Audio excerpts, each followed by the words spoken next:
Globalisation, वैश्वीकरण या भूमंडलीकरण, ये शब्द आपने कई बार सुना होगा। आपने सोचा भी होगा कि ये होता क्या है। तो आज की वीडियो में हम आपको यही बताएंगे कि ग्लोबलाइजेशन क्या होता है। ग्लोबलाइजेशन, इसका अर्थ है किसी वस्तु को विश्व स्तर पर प्रदर्शित करना। आर्थिक वस्तु हो सकती है, विचार हो सकते हैं, और ये सांस्कृतिक चीज़ें हैं वो हो सकती हैं। इन सबको अगर हम विश्व स्तर पर प्रदर्शित करते हैं तब उसे हम ग्लोबलाइजेशन, वैश्वीकरण या भूमंडलीकरण कहते हैं। इसमें आप देख सकते हो, वैश्वीकरण का अर्थ है दुनिया के विभिन्न देशों के बीच वस्तुएं, सेवाएं, विचारों और संस्कृति का आदान प्रदान, जिससे एक दूसरे पर निर्भरता बढ़ती है।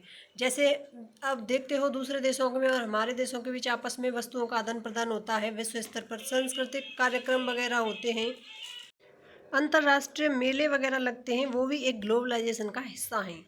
इससे समाज में अर्थव्यवस्था अच्छी होती है, मजबूत होती हैं और संस्कृति एक दूसरे से जुड़ती हैं।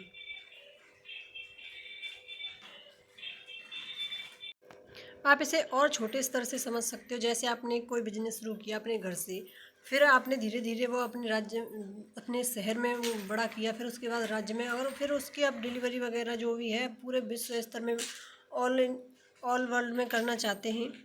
जब पूरे विश्व में उसकी मांग बढ़ जाती है या उसका आदान प्रदान होता है, तब हम उसे ग्लोबलाइजेशन, वैश्वीकरण कह सकते हैं।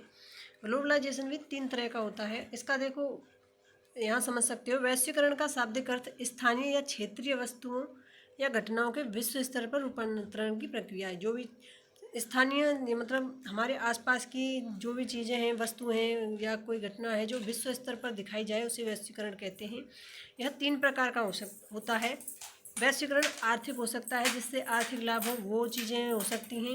राजनीतिक हो सकता है, राजनीतिक विचार हो सकते हैं, और सांस्कृतिक हो सकते हैं, जैसे त्यौहार हैं, मेले वगैरह हैं, या कोई नृत्य है। जैसी ये चीज़ें सांस्कृतिक हैं, एक दूसरे देश से आपस में जुड़ती हैं, इनका ऐसे ग्लोबलाइजेशन कहा जाता है। वैश्वीकरण 3 प्रकार का है: आर्थिक, राजनीतिक, सांस्कृतिक। और इसमें कुछ मुख्य बात है। आदान प्रदान क्या होता है? तो आदान प्रदान विश्व में वस्तुएं, सेवाएं, पूंजी, जैसे टेक्नोलॉजी है, विचार हैं, एक दूसरे को हमने किसी दूसरे देश को दिया, उनसे हमने कुछ और अपना लिया, ये आदान प्रदान हो गया। एकीकरण, पूरे विश्व में एक चीज़ का एकीकरण होना। अर्थव्यवस्था, समाज, संस्कृति एक दूसरे के करीब लाना, सबके विचार मतलब एक चीज़ के लिए एक जैसे विचार होना। पारस्परिक निर्भरता, एक दूसरे पर निर्भर रहें, इसलिए पारस्परिक निर्भरता वैश्वीकरण में महत्वपूर्ण होती है। सांस्कृतिक प्रभाव, वैश्वीकरण सांस्कृतिक आदान प्रदान को बढ़ावा देता है, जिससे संस्कृतियों पर विशेष प्रभाव पड़ता है।